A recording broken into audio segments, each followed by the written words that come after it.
안녕하세요. 링컨의 막터입니다. 오늘은 대우조선해양하고 대우그룹에 대해서 조금 설명을 드릴 건데, 오늘 여기 이제 스타디 시간에 대우조선해양이 왜 여태까지 어려움을 겪었고 그런 부분들을 좀 자세히 설명을 해줬거든요. 그래서 아마 추가적으로 조금 설명할 부분에서 한번 좀 설명을 드릴 건데, 자, 우리가 대우조선해양이 왜 이렇게 됐느냐에서 이제 조선업에서 보면 혹시 그 스웨덴의 말메라는 도시 이름 들어보신 적 있나요? 이게 신문에서 많이 나왔는데 말메의 눈물이라고 있었는데, 말메가 그 유럽에서 조선업으로 굉장히 유명했던 도시예요. 근데 우리나라나 일본한테 경쟁력을 뺏기면서 그 말메에 엄청나게 큰 배 짓을 때 하는 이런 커다란 뭐 탑 같은 거 여기서 막 이제 하고 그러는데, 이게 현대중공업에 한 십몇 년 전인데 1달러에 팔린 거예요. 그래서 그게 유럽에서 말메의 눈물이라고 그래갖고, 그때도 유럽에서 스웨덴에서 이 조선소를 살리려고 어마어마하게 돈을 투자하고 여러 가지 많이 했는데 결국은 안 되는 거예요. 이제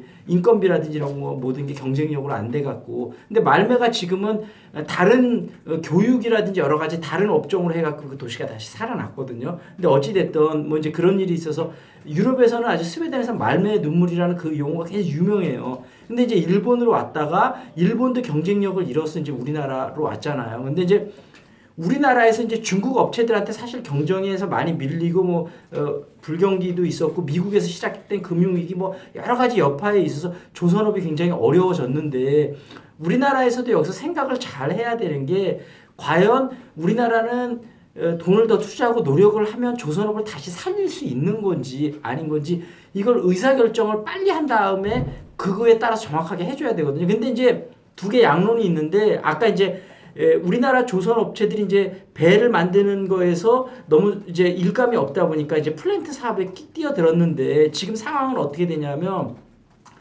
그 중에서 또 적자가 컸던 게 플랜트라든지 그런 원천 기술이 없기 때문에 뭐 설계라든지 그런 거를 외국 업체에 맡겼는데, 예를 들면 만약에 이제 발주낸 팀에서 갑자기 뭔가 요청 사항이 있어서 변경이 있어서 변경 요청을 하면 우리나라에서는 그걸 설계를 못 하니까 딴 데 맡겼으니까 그 업체에 또 해야 되고, 이러다 보니까 시간이 계속 뭔가 하나 변경 요청만 하면 시간이 엄청 딜레이가 되는 거예요. 그러니까 공사 기간이 기하급수적으로 늘어나면서 피해 금액도 막 엄청나게 되니까 원천 기술이 없다 보니까 그렇게 됐거든요. 근데 참 지금 애매한 게, 물론 지금도 원천 기술이 많이 확보되지는 못했지만 해안 플랜트 쪽에 그래도 여러 가지 이제 그렇게 적자를 많이 내면서 나름대로 이제 지금은 어느 정도 그래도 기술이 확보된 상태라고 해요. 근데 이제 지금 문제가 뭐냐면, 근데 여기서 이쪽으로 경쟁력을 가질 수 있을 거냐 싶어서, 그러면 과감하게 정말 돈을 투자해서 이걸 살릴 건지, 아니면은 뭐 했지만 앞으로도 투자될 돈이 너무 많아서 이걸 포기를 할 건지, 이거 의사결정을 빨리 해야 되는데 이게 정부가 의사결정을 빨리 못하고, 그러니까 뭐 지금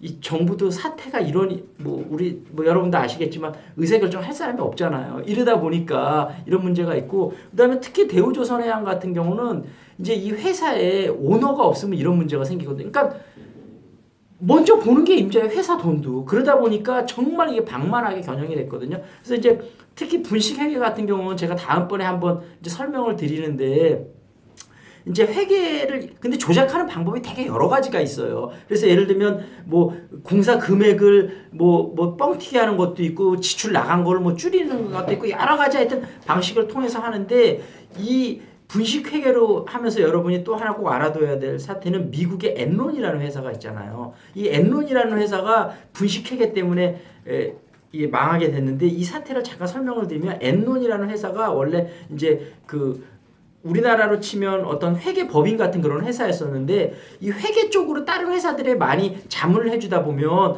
이게 기업의 미래 전략하고도 연결해서 이 기업 컨설팅까지도 들어가는 경우가 많거든요. 우리나라도 큰 회계 법인들이 그런 기업 컨설팅 같이 해요. 근데 여기 마찬가지로 엔론도 그런 거를 하면서, 문제는 근데 뭐냐면 회사의 기본 가치가 흔들린 게, MBA 출신들을 많이 고용을 하고 그러면서, 근데 컨설팅을 해주려면 아무래도 과장하거나 뭐 좀 뻥튀기 하거나 미래를 밝은 모습으로 보여줘야 될 거 아니에요. 근데 이게 회계 회사하고 그게 같이 하면서 오히려 이쪽으로 무게가 쏠리다 보니까 그런 미래 전망에 맞춰서 회계 숫자들을 조작하기 시작한 거예요. 이러면서 회계가 조작한 사실이 드러나면서 세계에서 몇 손가락 안에 드는 큰 회계 법인이거든요. 이 엔론이라는 회사가. 그러면서 완전히 이 회사가 문을 닫게 됐거든요. 그래서 이 회계 부정이 한번 일어나면 회사의 이미지가 완전히 추락하기 때문에 정말로 걷잡을 수 없는 사태들이 와요. 왜냐하면 어떤 거를 발표해도 이제 투자자들이 믿지를 못하는 거예요. 그 회사를.